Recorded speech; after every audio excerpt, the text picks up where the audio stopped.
अस्सलामुअलैकुम students, first year chemistry chapter number 1 और आज का हमारा टॉपिक है लिमिटिंग रिएक्टेंट। जब भी स्टिचोमेट्री में हम कैलकुलेशंस परफॉर्म कर रहे होते हैं तो लिमिटिंग रिएक्टेंट का ख्याल रखना बहुत ज़रूरी होता है। हम प्रोडक्ट की मिकदार लिमिटिंग रिएक्टेंट के लिहाज से ही कैलकुलेट करते हैं तो ही हमारे पास एक्यूरेट आंसर आता है। ठीक है, तो इस कॉन्सेप्ट को भी क्लियर करते हैं ताकि हम स्टिचोमेट्री के कॉन्सेप्ट को ज़्यादा बेहतर तरीके से यूज़ कर सकें। ठीक है, एक्चुअली जब भी रिएक्शन करवाया जाता है तो हम एक या एक से ज़्यादा रिएक्टेंट्स लेते हैं। अगर तो हमारे रिएक्शन में एक ही रिएक्टेंट है तो जैसे ही रिएक्शन शुरू होगा वो रिएक्टेंट कंज्यूम होना शुरू हो जाएगा और जैसे ही वो रिएक्टेंट ख़त्म होगा तो रिएक्शन रुक जाएगा, तो वो एक रिएक्टेंट जो है वो लिमिटिंग रिएक्टेंट होगा। लेकिन अगर हमारे रिएक्शन में एक से ज़्यादा रिएक्टेंट्स के दरमियान रिएक्शन हो रहा है, ठीक है, तो जैसे रिएक्शन स्टार्ट हुआ, दो रिएक्टेंट्स थे ए और बी, तो फॉर एग्ज़ाम्पल रिएक्शन चला है, कंज्यूम हो रहे हैं रिएक्टेंट्स और बी रिएक्टेंट जो है वो पहले ख़त्म हो गया, ए रिएक्टेंट की कुछ मिकदार अभी भी बाकी है, तो जो बी रिएक्टेंट है वो हमारे पास लिमिटिंग रिएक्टेंट होगा क्योंकि रिएक्शन उसकी वजह से रुक गया। अगर वो मज़ीद होता तो रिएक्शन मज़ीद चलता। ठीक है, तो प्रोडक्ट की मिकदार को लिमिटिंग रिएक्टेंट ही कंट्रोल करता है। अगर 3 रिएक्टेंट्स हैं तो उनमें भी जो सबसे पहले ख़त्म होगा वो होगा लिमिटिंग रिएक्टेंट। ठीक है, तो आज के लेक्चर में हम देखेंगे लिमिटिंग रिएक्टेंट की डेफिनेशन के बारे में, कुछ एग्जांपल्स देखेंगे और मज़ीद ये भी देखेंगे कि लिमिटिंग रिएक्टेंट कैसे फाइंड आउट किया जाता है। ठीक है, हमारे पास 3 या 4 या 2 रिएक्टेंट्स हैं तो उनमें से लिमिटिंग रिएक्टेंट कौन सा है थ्योरेटिकली हम ये मालूम कर सकते हैं, तो उसका मेथड भी देखेंगे। ठीक है, सबसे पहले हम डेफिनेशन देखते हैं। Limiting reactant is a reactant that controls the amount of product formed in a chemical reaction. किसी भी केमिकल रिएक्शन में जो अमाउंट ऑफ प्रोडक्ट की मिकदार जो बन रही है उसको कंट्रोल करता है लिमिटिंग रिएक्टेंट। कैसे कंट्रोल करता है? Due to its smaller amount. ठीक है, ये डेफिनेशन हमारी बुक में लिखी गई है कि इसकी अमाउंट कम होती है और ये पहले ख़त्म हो जाता है, इस वजह से रिएक्शन रुक जाता है और जितनी अमाउंट हमारे पास लिमिटिंग रिएक्टेंट की होगी उसके लिहाज से ही प्रोडक्ट की मिकदार बनेगी। ठीक है, तो ये चीज़ है। इसमें ना ऐसा होता है कि लाजमी नहीं है कि हमने देखे ना 2 रिएक्टेंट्स लिए हैं ए और बी। अब ए रिएक्टेंट जो है उसके 100 ग्राम लिए हैं, बी रिएक्टेंट के हमने 50 ग्राम लिए हैं, तो ये नहीं कि बी रिएक्टेंट के हम 50 ग्राम ले रहे हैं तो वही लिमिटिंग रिएक्टेंट होगा। ठीक है ना, ए रिएक्टेंट भी लिमिटिंग रिएक्टेंट हो सकता है अगर रिएक्शन में ए की ज़्यादा मिकदार यूज़ हो रही है। ठीक है, तो इसमें ना थोड़ा सा मैं इस पॉइंट को थोड़ा सा चेंज कर देता हूँ कि ऐसे हम इसको चेंज कर देते हैं कि बिकॉज इट कंज्यूम्स अर्लियर।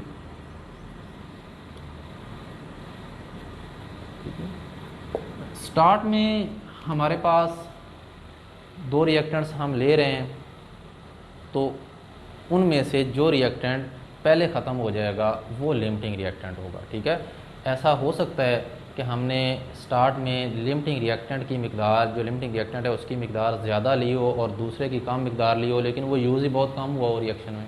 ठीक है ना, तो ऐसा हो सकता है। तो ये आप दोनों में से कोई भी डेफिनेशन कर सकते हैं। ठीक है, मज़ीद कॉन्सेप्ट क्लियर हो जाएगा जैसे ही हम आगे एग्जाम्पल स्टडी करते हैं। ठीक है, तो हमारे पास लिमिटिंग रिएक्टेंट की एग्जांपल्स भी हैं। उससे पहले हम ये चीज़ देखेंगे कि why we take some reactants in access.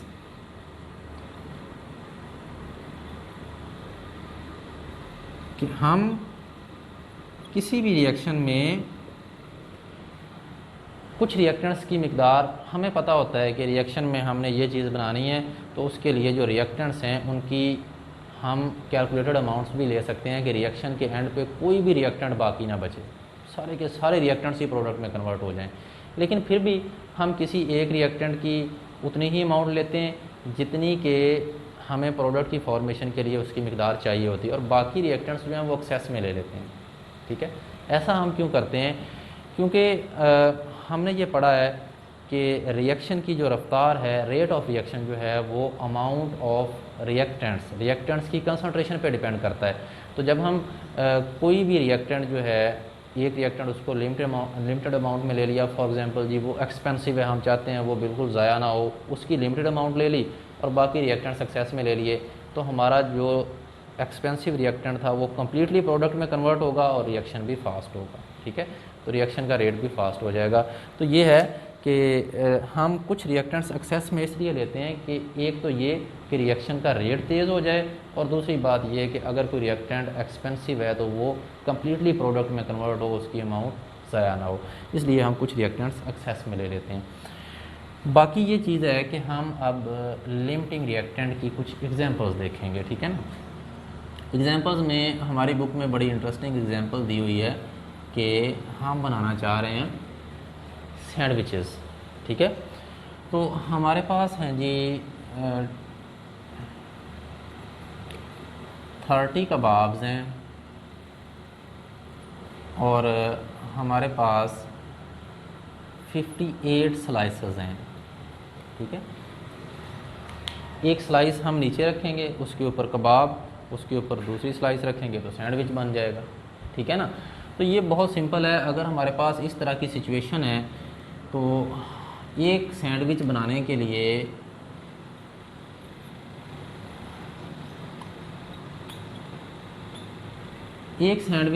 लिए हमें 2 स्लाइसेस और एक कबाब उनके दरमियान में लगेगा।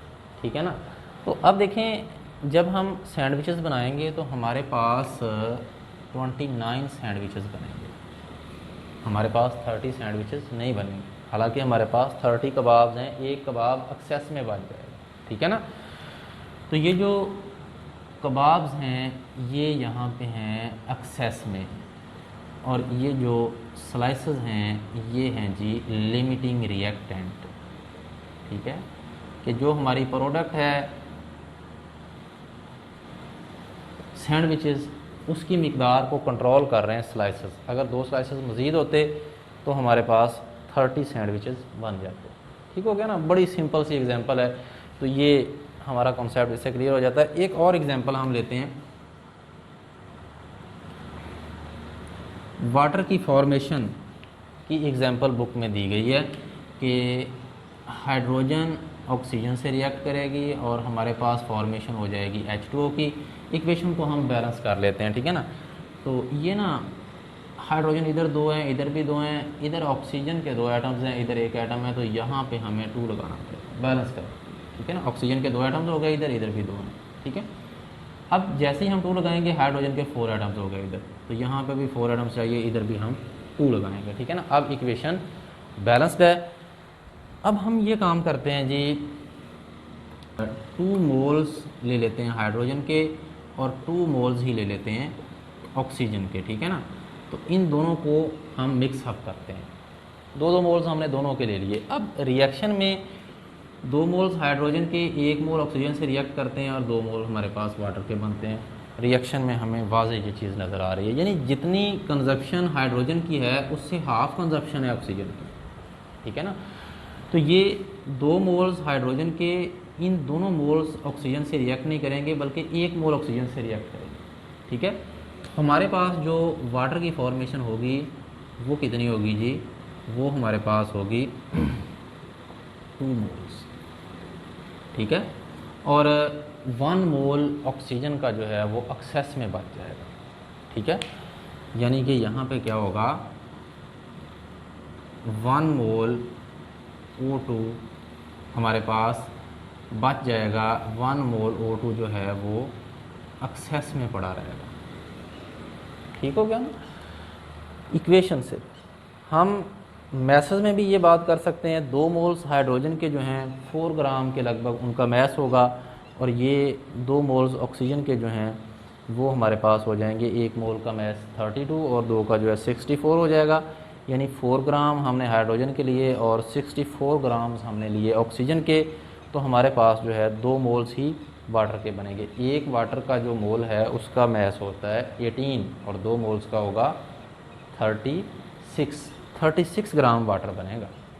ठीक है, यानी हम क्या कर रहे हैं जी, हम 4 ग्राम हाइड्रोजन को मिक्स कर रहे हैं, ये हमारे पास है 64 ग्राम ऑक्सीजन से, और हमारे पास जो है 36 ग्राम वाटर की फॉर्मेशन हो रही है, ठीक है ना।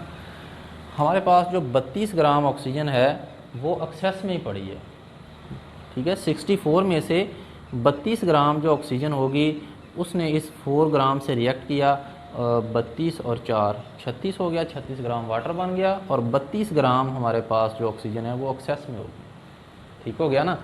यानी कि 1 मोल ऑफ ऑक्सीजन जो है वो 32 ग्राम ऑक्सीजन के एक्सेस में पड़ेगी, ठीक है। ये बात क्लियर हो गई।